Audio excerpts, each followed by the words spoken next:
নমস্কার বন্ধুরা, কেমন আছেন আপনারা সবাই? আশা করছি সবাই অনেক ভালো আছেন। আজকে আমি তৈরি করে দেখাবো একদম খাস্তা মুচমুচে লেয়ার নিমকি। তো আমরা সাধারণত বাড়িতে যেইভাবে কুচো নিমকি বা ছোট নিমকি বানিয়ে থাকি সেই টাইপের নিমকিটাই হবে, তবে এই নিমকির মধ্যে অসংখ্য লেয়ার থাকবে।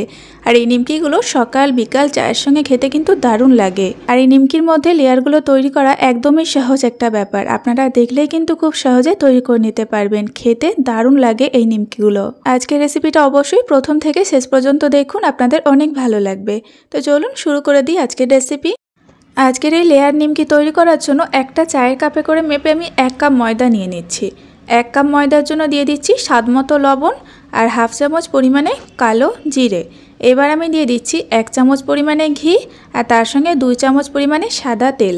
এখানে আমি মোট 3 চামচ তেল বা ঘি দিয়েছি। তো এখানে আপনারা শুধু ঘিটাও দিতে পারেন, আবার শুধুমাত্র সাদা তেলটাও দিতে পারেন, আবার এইভাবে মিশিয়েও দিতে পারেন। এবার খুব সুন্দর করে ময়াম করে নিতে হবে। একটু সময় নিয়ে ময়ামটাকে বেশ ভালোভাবে দিতে হবে। আর কিছুক্ষণ পরে হাতের মধ্যে অল্প ময়দা মুঠো করে দেখবেন একটা ঢেলার মতো তৈরি হবে। তখনই বুঝতে হবে যে ময়ামটা একদম ঠিকঠাক হয়ে গিয়েছে। এবার এখানে অল্প অল্প নর্মাল জল দিয়ে ময়দাটাকে মেখে নিচ্ছি। এখানে ময়দা কিন্তু শক্ত করে মাখতে হবে। প্রথমে আমি হালকা হাতে একটা ডোয়ের মতো তৈরি করে নিলাম। এখনও পর্যন্ত আমি চাপ দিয়ে মাখিনি। এইবার একটা বড় জায়গায় তুলে নিলাম। আর আমি যেই পদ্ধতিতে মেখে নিচ্ছি, ময়দাটাকে প্রায় মিনিট 2 এইভাবে মেখে নেবেন। দেখবেন নিমকিগুলো এত খাস্তা তৈরি হবে।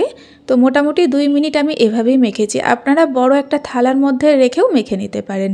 এবার এই ময়দা মাখাটাকে মাত্র 2 মিনিটের জন্য রেস্টে রাখবো, ব্যাস।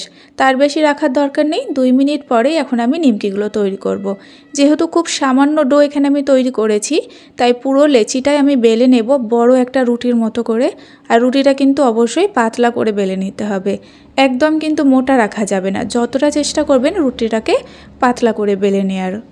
তো আপনারা যদি বেশি পরিমাণে নিমকিটা তৈরি করেন, সেই ক্ষেত্রে ময়দার পরিমাণটাও বেশি হবে। তখন কিন্তু 2টো লেচি এইভাবে তৈরি করে নেবেন, একটু বড় বড় সাইজ করে। রুটিটাকে বেলে নিয়েছি একদম একটু বড় করে আর পাতলা করে। এবার 1 চামচ তেল ওপর থেকে দিয়ে দিলাম, সাদা তেল। এবার খুব ভালোভাবে তেলটাকে রুটিটার প্রত্যেকটা জায়গাতে মাখিয়ে দিতে হবে। আর তারপরে আমি এরকম একটা ছাঁকনির সাহায্যে ওপর থেকে কর্নফ্লাওয়ার দিয়ে দিচ্ছি। আর এইভাবে ছাঁকনির সাহায্যে দিলে খুব সুন্দরভাবে কর্নফ্লাওয়ারটা চারিপাশে ছড়িয়ে পড়ে। আপনারা কিন্তু এই কর্নফ্লাওয়ারের জায়গাতে ময়দাটাও দিতে পারেন, তবে কর্নফ্লাওয়ারের কাজটা বেশি ভালো হয়। এবার একটা সাইড ধরে এইভাবে আমি ফোল্ড করে নিলাম। এবার যেই সাইডটা ফোল্ড করেছি সেখানে আবারও সামান্য সাদা তেল মাখিয়ে আবারও দিয়ে দিচ্ছি কর্নফ্লাওয়ার। আর একই পদ্ধতিতে আমি দিয়ে দিলাম। এইবার এই সাইডটাকে ধরেও একইভাবে আমি ফোল্ড করে নিলাম। এরপরে আবারও একই পদ্ধতিতে অল্প করে একটু সাদা তেল মাখিয়ে দিলাম। আর তারপরে উপর থেকে কর্নফ্লাওয়ার এইভাবে ছড়িয়ে দিচ্ছি। প্রত্যেকবার এই স্টেপটা করার পরে কিন্তু এই কাজটা অবশ্যই করতে হবে, তেল আর কর্নফ্লাওয়ার ছড়িয়ে নিতে হবে। এবার এটাকে এইভাবে ফোল্ড করে দিলাম। প্রথমে ওই সাইডটা ধরে ফোল্ড করলাম, তারপরে এই দিকটা ধরে ফোল্ড করে দিলাম। তবে এই শেষবারে যখন ফোল্ড করতে হবে তখন কিন্তু আর কর্নফ্লাওয়ার বা তেল দিতে হবে না। এখানে কিন্তু নিমকি তৈরি করার জন্য লেয়ারটা একদম রেডি হয়ে গেল। এইবার এটাকে যতটা সম্ভব পাতলা করে বেলে নিতে হবে। যেহেতু এটা 4 চৌকো আর কি আকার আছে, সেভাবে বেলে নিতে হবে। 4 কোণা করে এটাকে বেলে একদম পাতলা করে নিতে হবে। যতটা পাতলা করে বেলা হবে নিমকিগুলোও সুন্দর হবে। বেশি মোটা রেখে দিলে কিন্তু নিমকিগুলো ফুলবে না আর নিমকিগুলো মোটা মোটা হবে। এবার দেখুন আমি নিমকিগুলো কেটে নিচ্ছি। তো যেমনটা আর কি ছোটো নিমকি তৈরি করি ডায়মন্ড শেপে, সেভাবে আমি তৈরি করব। তবে একটু মোটা মোটা আর একটু লম্বা লম্বা করে তৈরি করব। প্রথমে আমি এরকম সরু সরু করে কেটে নিলাম, লম্বা লম্বা করে আর কি। তারপরে এই সাইড থেকে কেটে নিচ্ছি।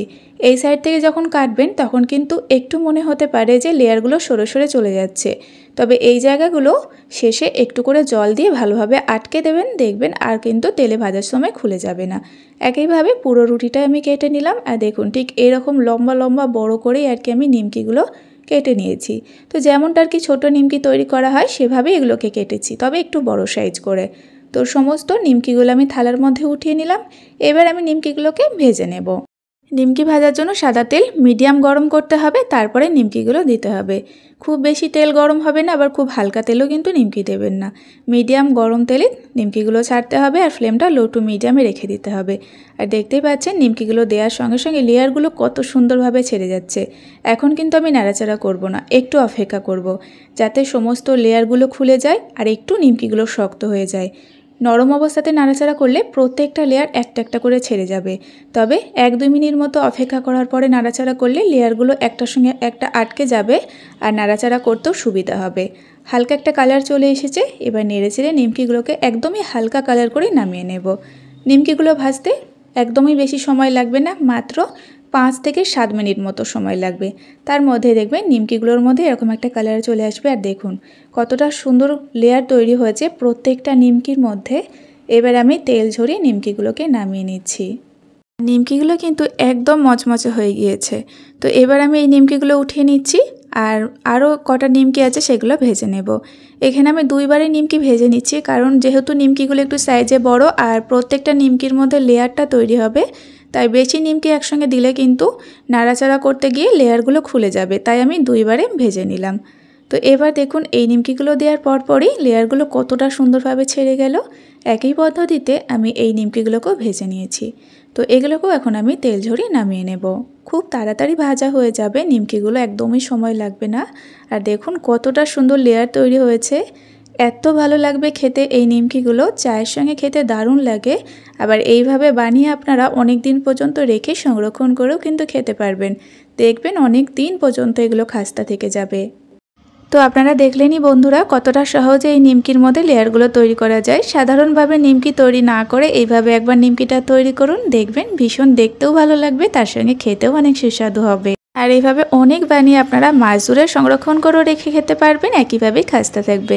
রেসিপিটা ভালো লাগলে একটা লাইক অ্যান্ড কমেন্ট করে অবশ্যই জানাবেন। আর আজকে রেসিপি সম্পূর্ণ দেখে থাকলে অনুরোধ থাকলে চ্যানেলটিকে সাবস্ক্রাইব করে প্লিজ পাশে থাকবেন। আজ এই পর্যন্তই, আবারও ফিরে আসবো এরকম কোনো সহজ রেসিপি নিয়ে। ততক্ষণ আপনারা সকলেই ভালো থাকবেন এবং সাবধানে থাকবেন।